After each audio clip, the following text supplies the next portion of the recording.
Welcome to the Vine Resources podcast show.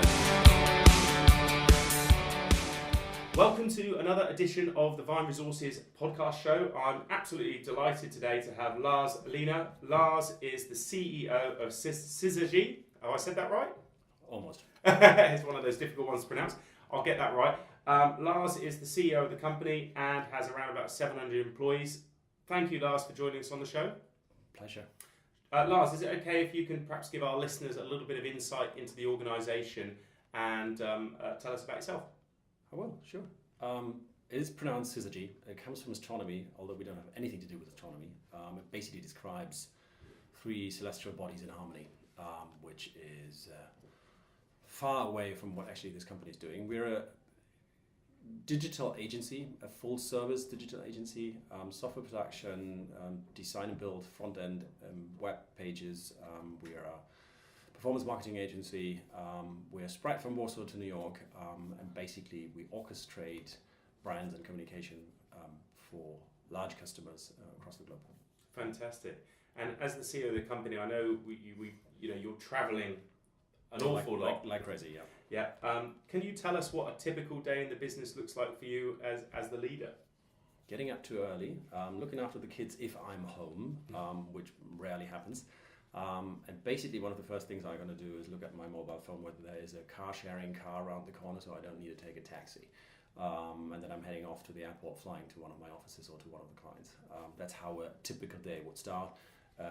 Not being at home, obviously don't look after the kids, but checking the emails before I go to the bathroom. That's the classical thing. You cannot get up without a phone. Absolutely. And what can you name perhaps a person who's had tremendous impact on you as a leader, perhaps even someone who's been a mentor to you, and how did that person impact your life? I wouldn't say there's one. There have been many over the course of the various companies I had the pleasure to work for. Mm-hmm. I would say the most impressive leaders and people I ever met was in my 8 years at Google. And that varies from Matt Britton, who's the European kind of senior vice president. There's Philip Schindler, who's now chief business officer, who basically brought me even into the organization.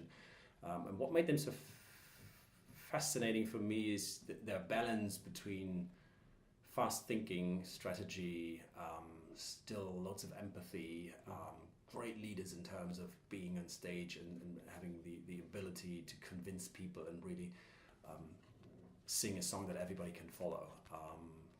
Great and fantastic people. Fantastic. And within the organisation now, and you're growing quite a tremendous rate, with employees in different offices, employee engagement is very important. What do you do from the top to keep your employees engaged? Communication, transparency, and involvement, I would say. I tend to, there's something I basically even learned from Google. I mean, every quarter, Eric Schmidt, who is the chairman of Google, right after their directors meeting, before they even announce their quarterly numbers, communicates everything they've talked about within their directors meeting. And I'm kind of trying to do exactly the same here. We're having a supervisory board meeting tomorrow, and right after we're going to announce our annual numbers from last year. And even before that's out in the press, everybody in the company will receive an email from myself, kind of giving a review of the year. And I'm doing that on a quarterly basis. So ideally, being there, being transparent, being open, having the time for all hands, and basically engage and communicate to people, rather than like in the classical corporate world, hiding somewhere in the ivory tower and not being reachable. That's the most important thing, I would say. What do you believe perhaps is the biggest challenge facing leaders today, right now? It's speed, it's change, and it's uncertainty. Obviously, people expect direction and security, and in an environment, especially one we're in, you can't give that. You simply cannot give that. I can't tell anyone what the business is going to look like in 2 years from now. So everybody expects that kind of seniority and security and me giving direction, but you cannot really do so.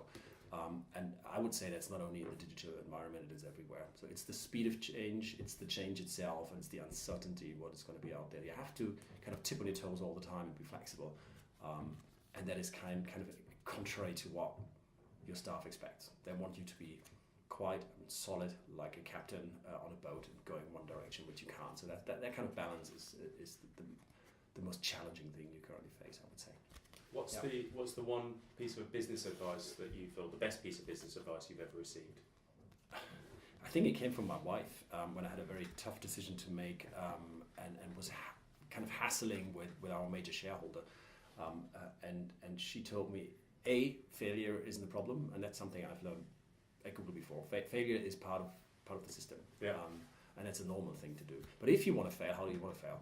You want to fail being influenced by someone else, which you believe was wrong, or do you want to fail doing the right thing at least the moment you thought it's the right thing? Mm-hmm. So just trust yourself. Don't be afraid of failure, and make decisions the way even your gut tells you to do. That's the advice that I would give people. How do you help employees understand the culture of the company when they join the organisation? Live it up from the top. Right? If I wouldn't stand up to the culture, if I wouldn't live it so that people can see it, and if my managers wouldn't do that, it would never work. As you said, fish stings from the head. You cannot hide yourself. You cannot put a purpose or a culture on top of a company and expect people to live it. It comes from you, and it comes with your leadership and your management people.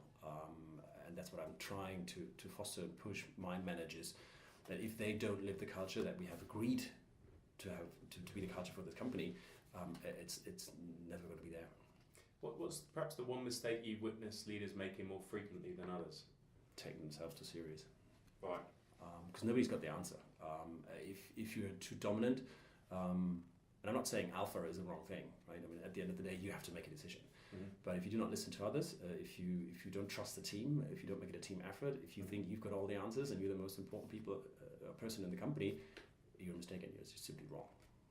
How do you perhaps see even your industry changing in the future? And then how do you think that will affect your ability to attract and retain the best talent?